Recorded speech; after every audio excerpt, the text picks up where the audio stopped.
Welcome everyone to our Personnel Committee meeting. Ms. Wadia, do you want to open us up or are you ready for me to just rock and roll? I'll just say good evening, everyone. Thank you for joining us for this evening's Personnel Committee meeting. Thank you, Katie. Again, as I say in my emails, thank you for all of your hard work that you're doing, and I look forward to our updates that we're going to receive. All right. Well, with that, let's dive in. The next slide is a link to the agenda. Today, I'm going to give an update on next steps from our previous meeting regarding the hiring season. I'll walk us through our vacancies, give a brief update on where we are with our hiring process updates for our instructional assistant and SSO hiring, provide an update on our HR file audit, and then give it just a quick overview of the staff engagement, culture, climate and culture survey, and then we'll wrap up.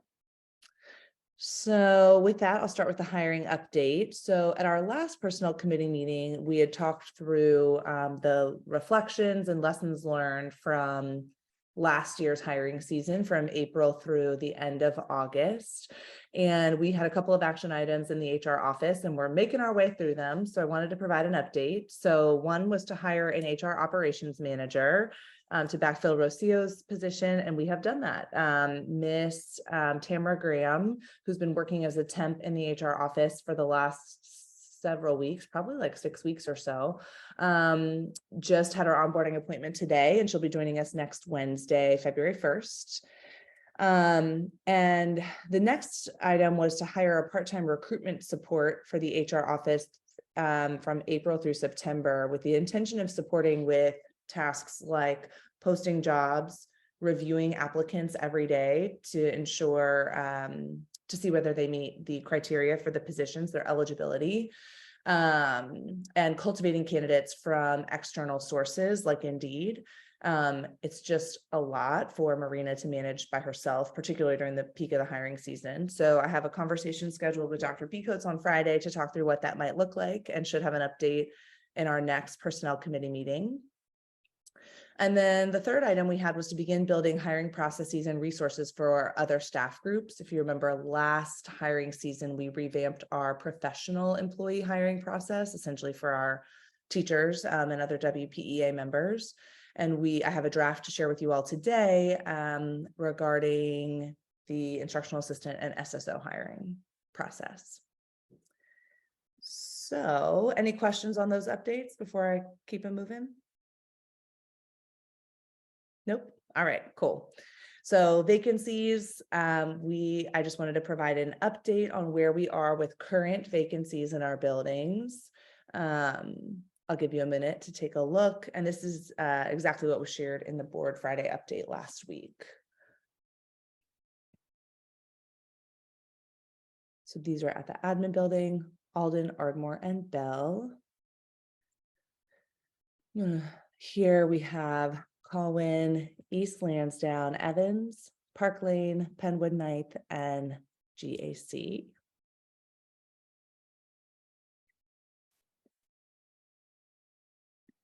And then Penwood Middle School, Walnut Street, and then 2 district-wide positions. I will note that the speech language pathologist long-term substitute who's currently working at the district is interested in extending his assignment to support through the end of the year. So we're working on that, which is great. So those are our current vacancies.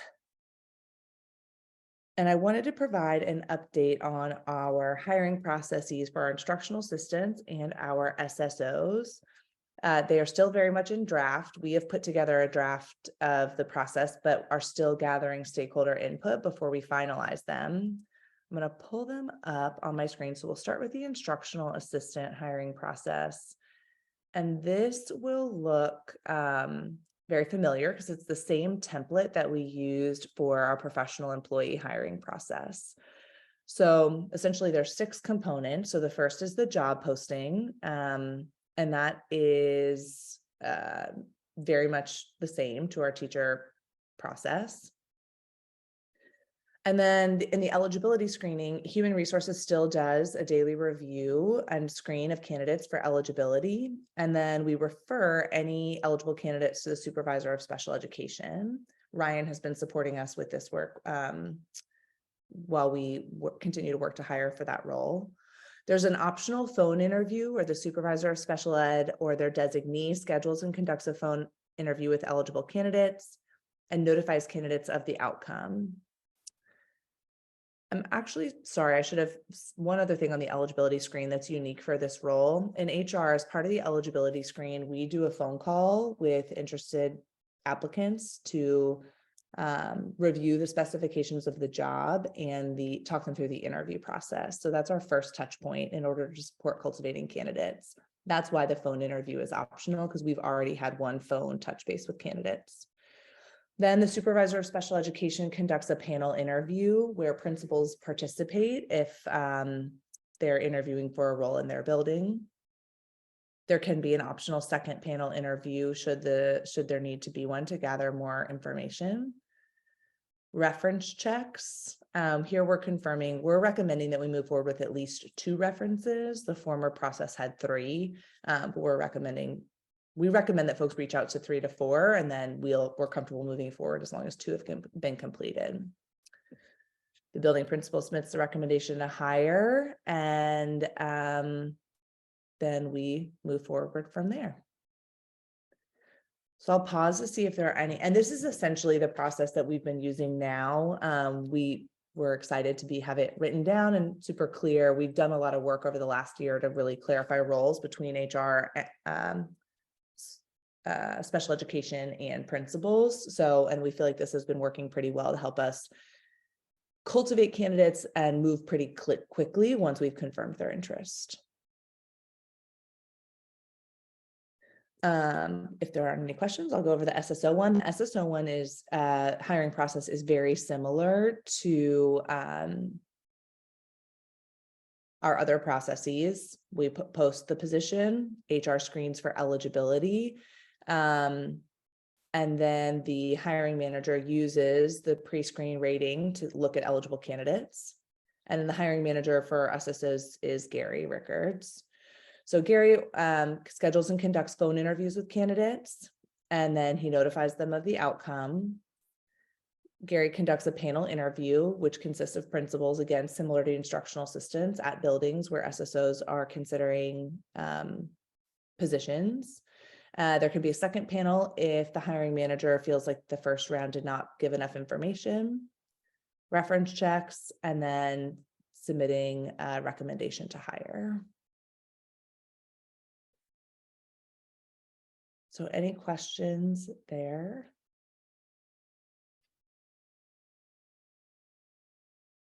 All right, hearing none. And if folks have thoughts or feedback afterwards, like I said, these are still in draft. So we're continuing to gather feedback from stakeholders before we finalize them and publish them district-wide.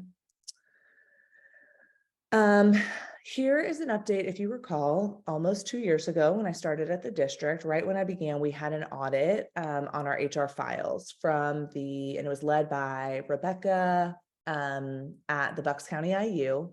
And there were a series of recommendations. So I wanted to give an update on where we are with the file audit update. So the first, and let me pull up my notes. The first recommendation was to do a review and update of all of our employee and contractor files. And I labeled that as in progress because it's in progress and we're starting strategically with all of our new hire files. So all of the employees that were hired for the 22-23 school year, so beginning back, our hiring season kicked off in April. Anyone who's been hired for a 22-23 position, their file has been built in alignment with the Bucks County IU's recommendations.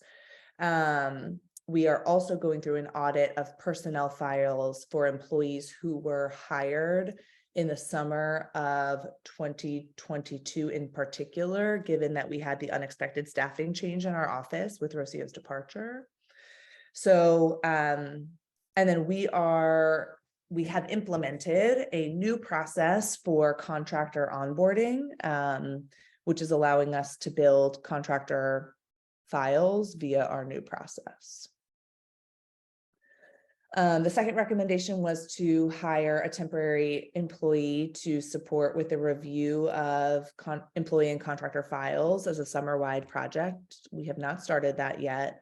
And that's because we're really focused on making sure we have our process down for building the employee files with the new recommended format before, and ensuring that we work out any kinks in our process before we bring someone in and train them to review the old employee files.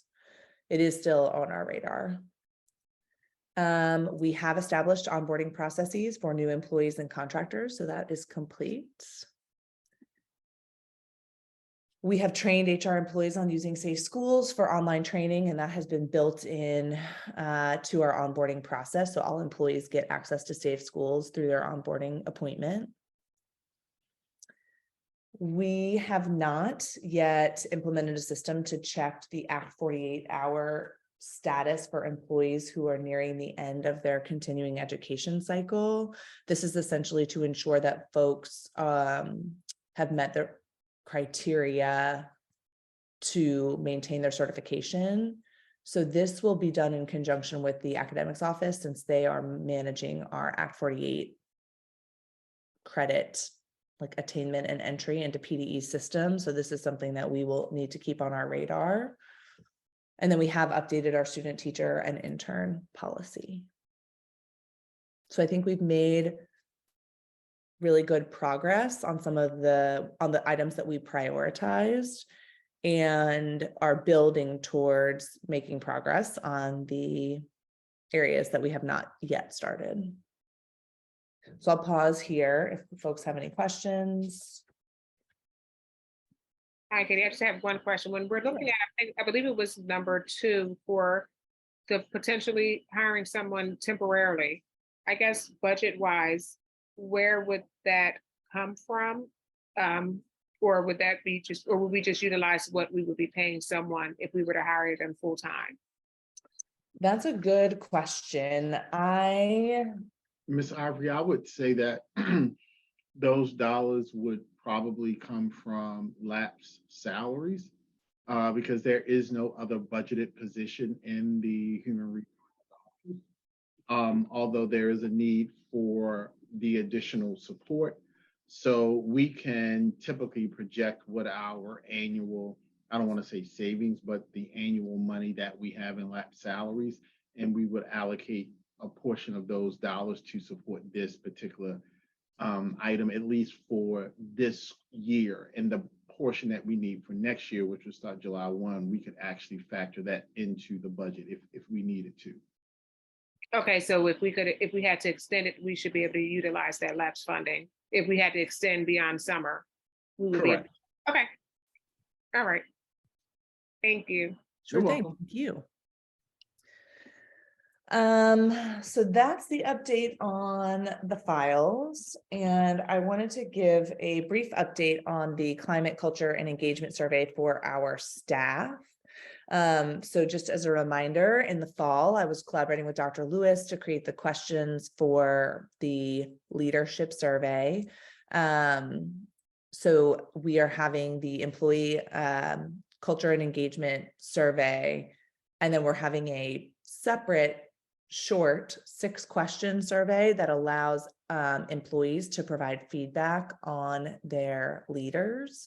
Because some of the feedback we got last year is that the feedback on leaders, people weren't sure who the feedback was attributed to.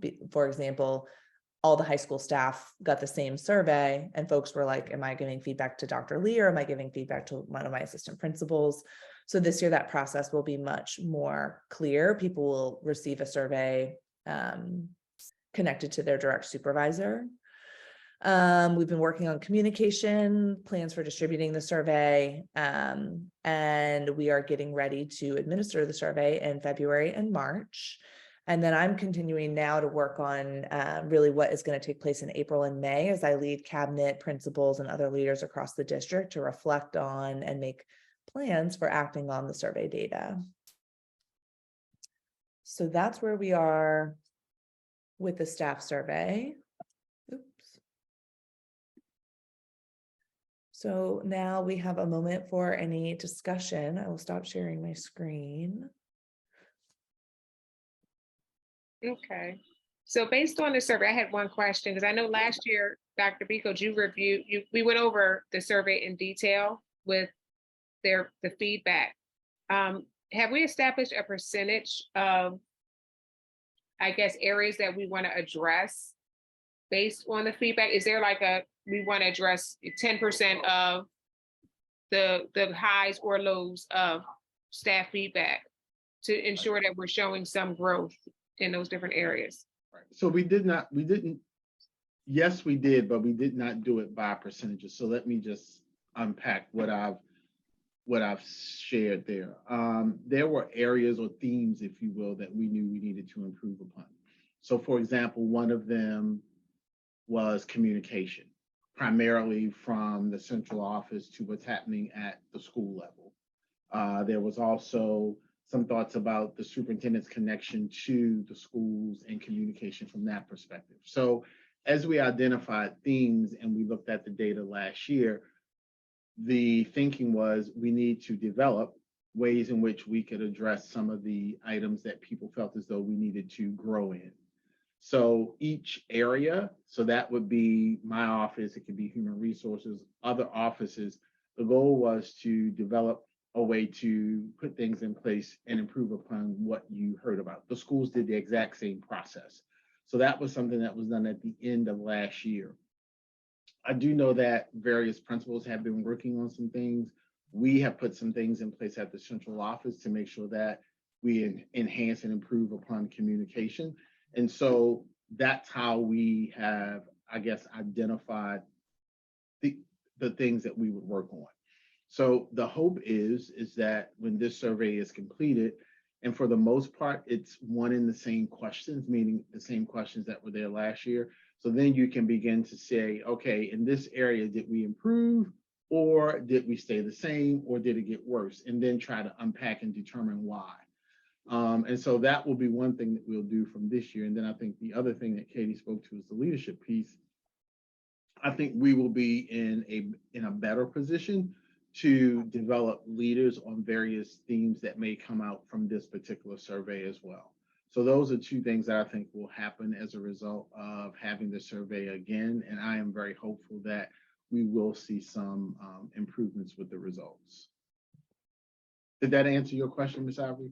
It did. It sounds Okay. like you're doing just that. I was just wondering if we had you're focusing on the actual areas versus putting a number to of what improvement we're making. So that's fine. Okay. Because you're looking at it from a holistic. I was just looking at it from, do you identify a specific area to focus on and only measure that? Gotcha. Holistically, that's great too, because you're trying to address as many things as possible. So Yep. perfect, thanks. And you make a good point though, Ms. Ivory, when I support leaders with reflecting on their data and comparing last year to this year, we can say, okay, in the areas that you prioritize, did you see growth? How much growth did you see? Like, what would you attribute that to? So that's a good point. Another data point to consider. Any other questions?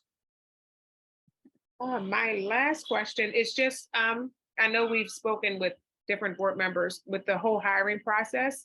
Are we aligned to attend any job fairs or potential partnerships with the hiring process? I know we've been talking a little bit about it, but I know there's other things that are going on. But do we have anything in the works in terms of Great question. I know there is a hiring fair that the IU is sponsoring that we are scheduled to attend, I believe, in March.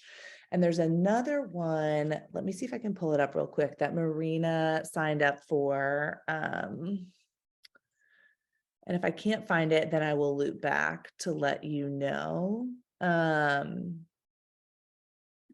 Yes, it is the Teacher Recruitment Day in Millersville at Millersville University, and that's in early March. So we are planning we have registered for that event as well. Okay, thanks. And I don't know, I know you probably already do it. On Facebook, we have different groups like the Philly Educators groups. I notice it's an uptick of job postings right now. So Okay. that might be another option. If you're posting it, on social media, we can also, for those that are members, we can just share it within that group as well. Amazing, thank you. I will talk to Deirdre about whether we're posting on that, we're a member of that group or not, and if not, see if we can join. And I know she's going to be supporting us with posting on all of our social website and social media. Great. Great, that's all I have. Thank you. All right. Anything from any of the attendees? Any questions? Just check in the chat. I do not see anyone's hand raised. All right. Well, appreciate it. Thanks for making the time, and I hope everyone has a great evening. You do the same. Thank you. Thank you. Thank you, everyone, for coming out. Have a wonderful week. You too. You too. Great. Take care. Bye. Bye.